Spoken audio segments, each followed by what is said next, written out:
Paz e misericórdia da parte de nosso Senhor Jesus Cristo. Bem-vindo a você que nos acompanha para mais uma escola dominical. Estamos agora na lição de número 2 desse quarto e último trimestre do ano de 2021. A lição de hoje, Saulo de Tarso, o perseguidor.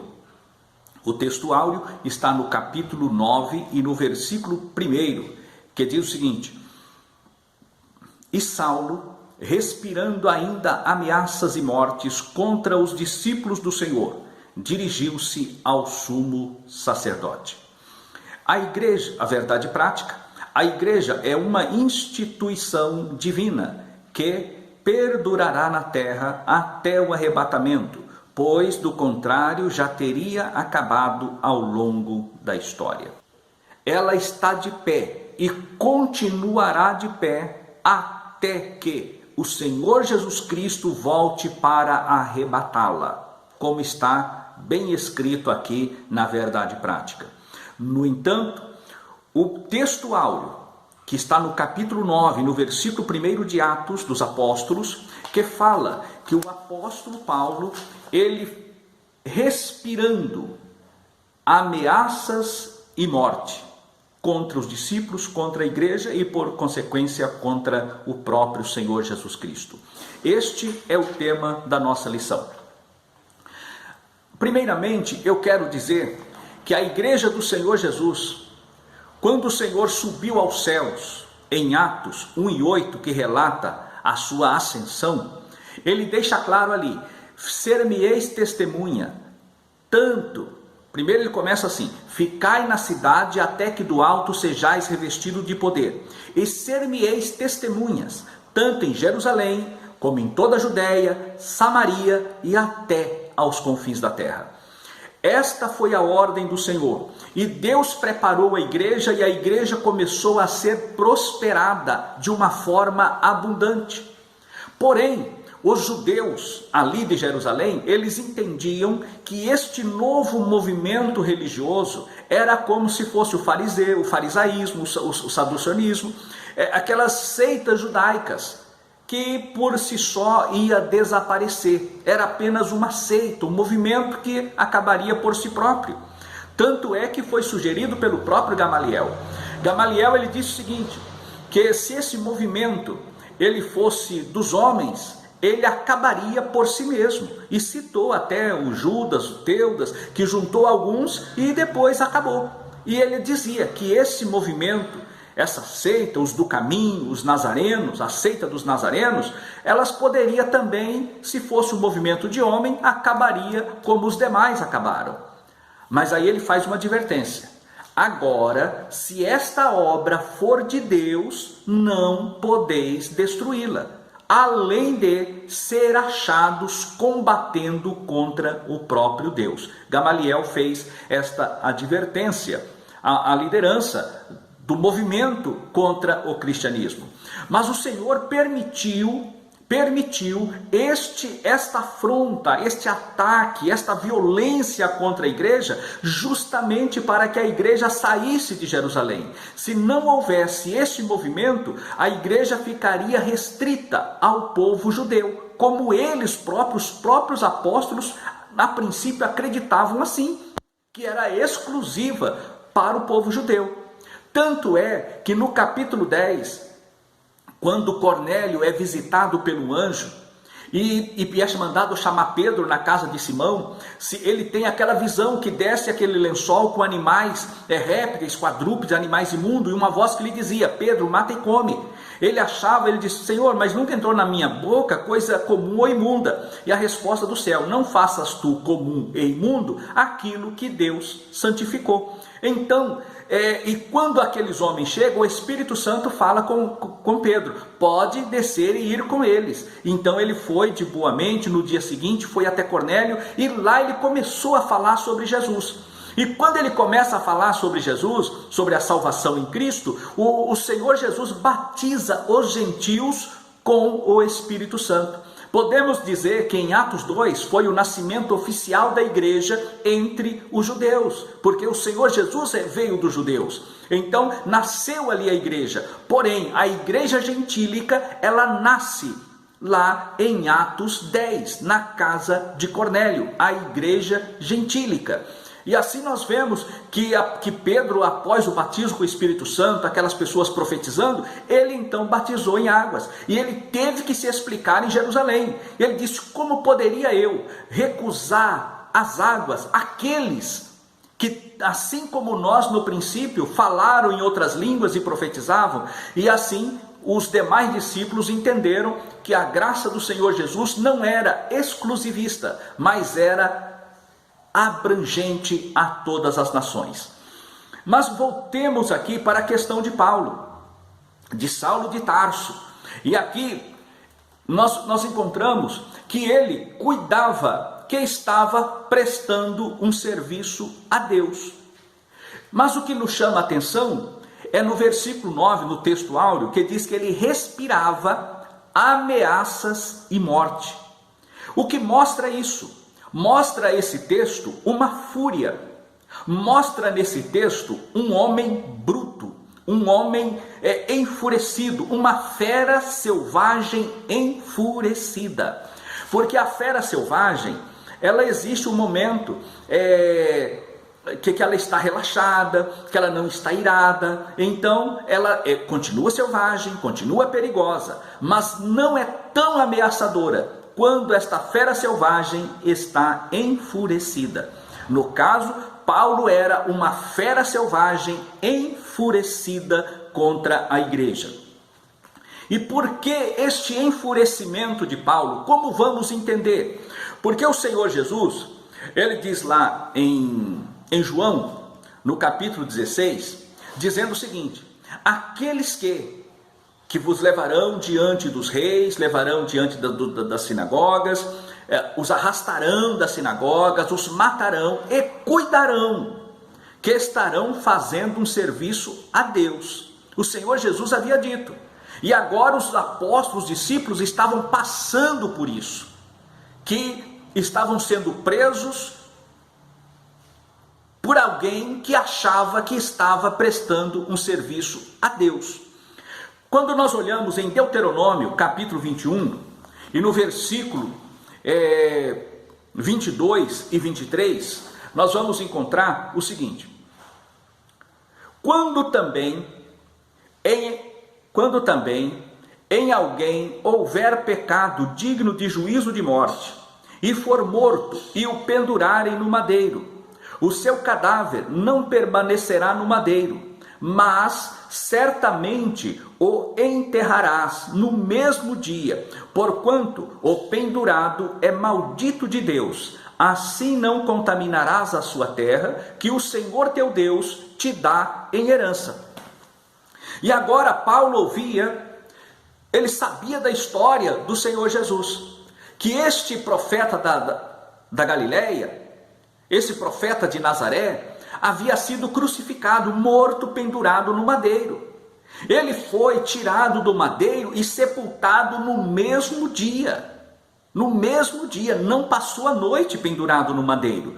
Logo, segundo Deuteronômio, capítulo 21, versículo 22 e 23, ele era maldito. E Paulo agora não entendia como que o maldito poderia ser agora chamado de Messias. Ele não entendia. E aí cumpre-se o que ele escreve na carta aos Coríntios. Na sua carta aos Coríntios, no capítulo 1, que Paulo escreve aos Coríntios, nós vamos encontrar o que ele fala a esse respeito. No capítulo 1, no versículo 23, da primeira epístola de Paulo aos Coríntios, diz o seguinte: mas nós pregamos a Cristo crucificado, escândalo para os judeus e loucura para os gentios. Então aquilo era um escândalo para Paulo, para Saulo de Tarso, então ainda denominado Saulo de Tarso, que era um escândalo. Como que alguém, um maldito de Deus, pode ser o Messias? E ele agora, quando vai escrever aos Coríntios, então ele reproduz aquilo que ele sentia lá no princípio. Era assim que os judeus sentiam com a pregação do Evangelho. Mas depois, quando ele começa com tudo isso, nós vamos encontrar que no final do capítulo 6, lá no capítulo 6 temos a instituição dos diáconos, e lá nós encontramos um diácono por nome Estevão, que era um homem cheio de fé e do Espírito Santo. Que Estevão era cheio de fé e do Espírito Santo. E eles foram, assim, arrebataram Estevão, já começou, e nós vemos que no versículo 8, que Estevão, cheio de graça e do poder, fazia prodígios e grandes sinais entre o povo. Aquilo que Estevão fazia, então, incomodava os judeus. Aí arrebataram e o levaram ao Sinédrio. E lá no capítulo 7, eles encontraram, então, alguém, porque Paulo, ele tinha um grande poder argumentativo, como aprendemos na primeira lição. Paulo, ele tinha formação teórica substanciada, ele era um teólogo, ele era mestre, ele era um grande orador. Tanto é que as suas defesas, nós vamos encontrar em Atos dos Apóstolos, ele mesmo fazia as suas defesas. E teve épocas em que os judeus trouxeram grandes oradores para condená-lo. E ele próprio não pegou orador, ele mesmo foi o orador que fez a sua defesa oral. Então Paulo tinha uma grande perspicácia e poder argumentativo. No entanto, agora ele se depara com um jovem de idade parelha com a dele, que era também arguto. O que é uma pessoa arguta? Como nós encontramos aqui na lição. O arguto é aquela pessoa perspicaz, que ele faz uma leitura rápida de uma situação e faz uma aplicação lógica, coesa e coerente de todos os pontos que envolvem o assunto que está sendo discutido. Esta é a característica de uma pessoa arguta, e assim era Estevão. E Estevão, então, ele apresenta ali, porque Paulo apresentou a teoria, como nós falamos na primeira lição. Enquanto o Senhor Jesus estava na prática, Paulo estava na teoria, aos pés dos filósofos, dos teólogos, dos escribas, dos gamaliéis da vida. Agora, Estevão, ele também era de nacionalidade grega, ele era helenista, ele conhecia muito bem o grego, conhecia muito bem o aramaico, e agora, Estevão, cheio de graça, cheio do Espírito Santo, Paulo agora foi confrontado na sua argumentação teórica por alguém com a mesma capacidade de convencimento, porém com uma sabedoria do Espírito. E agora, com esta sabedoria do Espírito, a sabedoria teórica foi sucumbida, foi suplantada pela sabedoria do Espírito, e as pessoas olhando para Estevão, como diz lá no capítulo 6, que viram o rosto de Estevão como se fosse o rosto de um anjo. Ele argumenta, ele apresenta, ele começa o seu argumento dizendo no capítulo 7, varões, irmãos e pais, ouvi. Então ele começa de uma forma simples, mas de uma forma ética, com uma homilética perfeita de um grande orador, e começa então a expor a verdade do Evangelho e quem era o Cristo que ele cria e pregava, e em nome de quem fazia aquelas maravilhas. E isto levou Saulo a dar o seu voto para matar Estevão. E aí entra no capítulo 9, que ele estava enfurecido, uma fera enfurecida para a destruição da igreja. Amados, nós aprendemos aqui que a perseguição, ela não mata a igreja, antes potencializa a igreja. É como Paulo, ele escreve em Romanos no capítulo 5, sabendo que a tribulação produz a paciência a experiência, e a experiência não traz confusão, porquanto o amor de Deus está derramado em nossos corações. Quando Jó passou aquela prova, aquela adversidade, ele dizia: Senhor, se tu passa assim eu não percebo, se está à direita não diviso, se eu me adianto eu não te vejo. Então ele fala que estava só, ele se sentia sozinho no meio da prova. Mas quando a vitória chega, quando o Senhor o apresenta para ele, conversa com ele, muda a sua história, aí ele diz no capítulo 42, antes, Jó 42, eu te conhecia de ouvir falar, mas agora te veem os meus olhos. Aquele que não divisava, aquele que não via, aquele que não percebia, agora ele diz, agora te veem os meus olhos. Então mostra que a tribulação, a prova, a adversidade, ela não mata a igreja, ela não mata o crente, antes potencializa a sua fé em Cristo Jesus. Glórias a Deus. E assim foi o que aconteceu com a igreja. E a igreja lá do primeiro século, dos primeiros dias do apóstolo ali, após a morte de Cristo, ela foi grandemente perseguida. Porém, o Senhor cuidou da igreja. Nós podemos encontrar ainda que a perseguição aos primeiros apóstolos, ela foi grande. E nós vemos ali que a perseguição, o que Paulo fazia, ele torturava, ele não apenas matava, mas ele torturava, tortura física e tortura psicológica. Então ele diz o seguinte, porque Saulo entendia que essas barbáries era defender a fé judaica, era defender a lei de Moisés, que era a lei de Deus, e estava acima de tudo prestando um serviço a Deus. Então ele torturava. Lá em Atos 26, versículos 10 e 11, vai ver que Paulo, ele fazia tortura psicológica, levando as pessoas a negarem a própria fé, a negarem o próprio Cristo. Mas isso não para aí.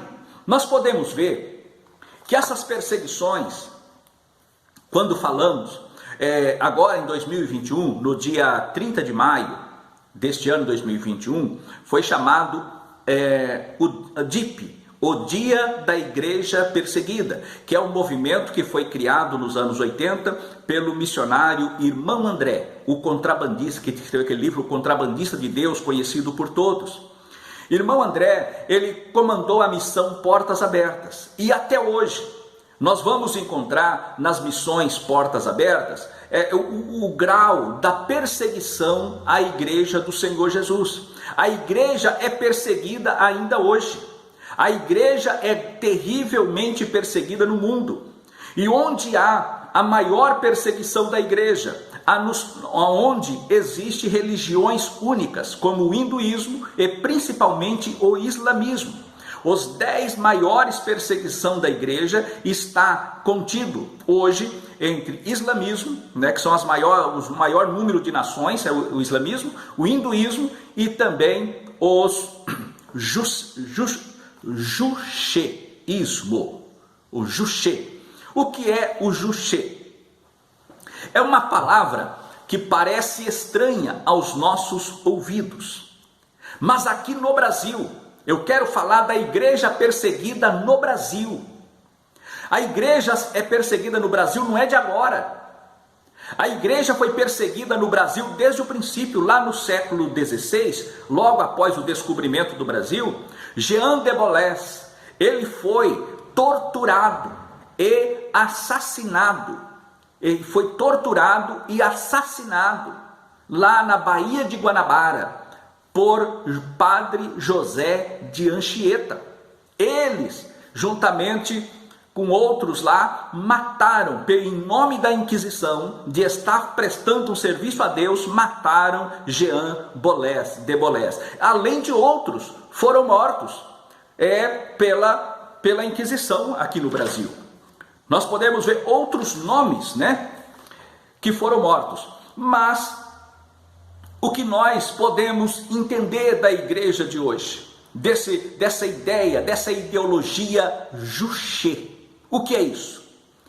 Há muitas pessoas que estão nos nossos púlpitos, pastores, ministros, pastores pentecostais, Lembrando que os pentecostais tiveram no Brasil uma grande perseguição. Quando chegou aqui Gunnar Wingre e Daniel Berg aqui no Brasil, trazendo a mensagem pentecostal, eles foram grandemente perseguidos aqui no Brasil. Aqui, quando eles chegaram, não podia. Primeiro, lá nos anos, no período do Brasil Império, do Brasil Colônia, os crentes que aqui chegavam não podiam se casar, porque somente a igreja romana poderia fazer casamento. Não poderia registrar os seus filhos, não poderia sepultar os seus filhos em cemitérios. Aqui na cidade onde moramos, na cidade de Americana, que foi colonizada pelos americanos, aqui na cidade de Santa Bárbara do Oeste, que é vizinha, colada aqui junto, uma cidade bem unida aqui com a Americana, existe o cemitério dos americanos, porque os americanos que chegaram aqui, eles eram protestantes. E não podiam sepultar os seus mortos no cemitério público da cidade. Então eles construíram o seu próprio cemitério para sepultar os seus mortos. Porque a igreja romana não permitia. Nós encontramos ainda o caso lá de Alagoas, as perseguições que Gunnar Wingre recebeu.